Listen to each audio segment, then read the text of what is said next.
I moved to Thailand from the UK and I almost became homeless.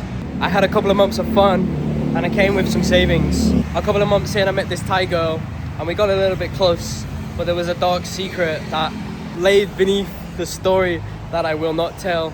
So I disappeared and I went over to Malaysia because I had to extend my visa, but I realized Malaysia wasn't for me. I think this was just due to a bit of a disconnect from having to leave this girl, as well as going into another new country since I had left the UK. On my return, I came to a different part of Thailand and I told myself I was gonna lock in because there was no way I was going back to the UK. There was no physical way, because I knew how distraught and how trapped I felt in a country that did not support me.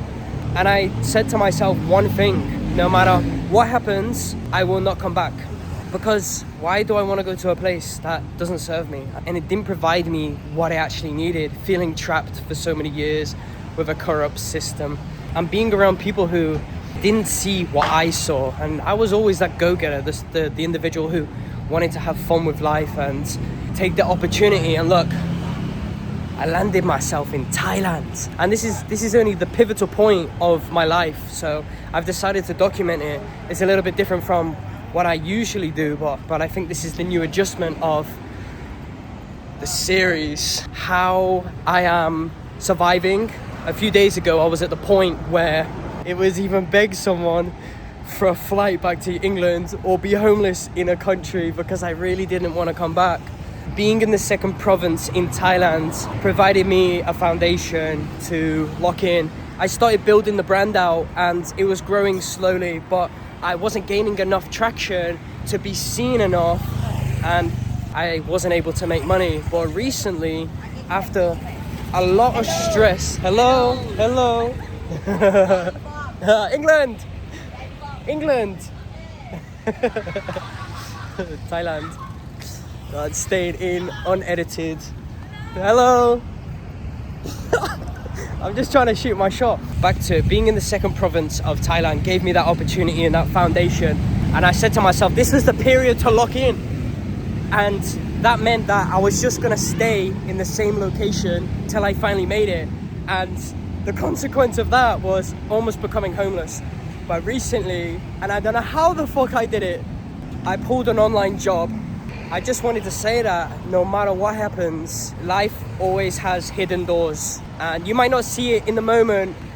And sometimes I want to say faith, you just got to have faith in the situation. But when you're just like down in the dumps, when you're at your lowest, you've got no money, you're in a foreign country and you don't want to go back to your hometown. I even think sometimes faith isn't enough. Like, it's just that the world can shatter around you. In this world, we need to survive. And if we don't have that or these resources in order to survive, the mind starts to collapse itself. And in this environment that I've been in, I've been so isolated because I haven't been around people. Where I'm at right now in Rayong, from my perspective, there's not a lot of foreigners here. It's not developed in enough for to call it a tourist area, at least where I've been at. But it's been enough to make me understand, teach me how to survive on little to nothing. These people out here, just before I made this video, there's a woman and a guy, and maybe the guy is her son. And I'm thinking, they're literally on the street and every day they have to pull out their equipment to feed people, to feed themselves, and then they have to pack up. I do this walk so much and I see it happen on a recurring basis, and you could be that person, man. And the position I'm in right now is all due to the choices that I have made.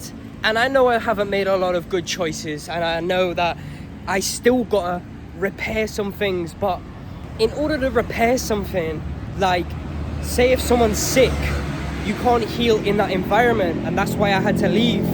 But it only showed me that no matter what you're dealing with, you will always take it with you no matter where you go. Because the one thing you have is yourself. Money does solve money problems and it provides a better quality of life, but imagine living with nothing, or imagine being in a third world country or a place that isn't as fortunate. And just to say one more thing, I've realized that life is to be lived. It's not always going to be sunshine and rainbows to start with, but you can create that life. And this is the building of being in Thailand, in a foreign place, not knowing anybody, out of cash. I'm surviving right now, and it's been a fucking journey, but I had the breakthrough. I'm either moving to the north of Thailand or I'm going to another country next. It all depends on my visa situation. But now, knowing that stability has started to come in, compounds is the effect of showing up every day. So yeah, let's fucking get it.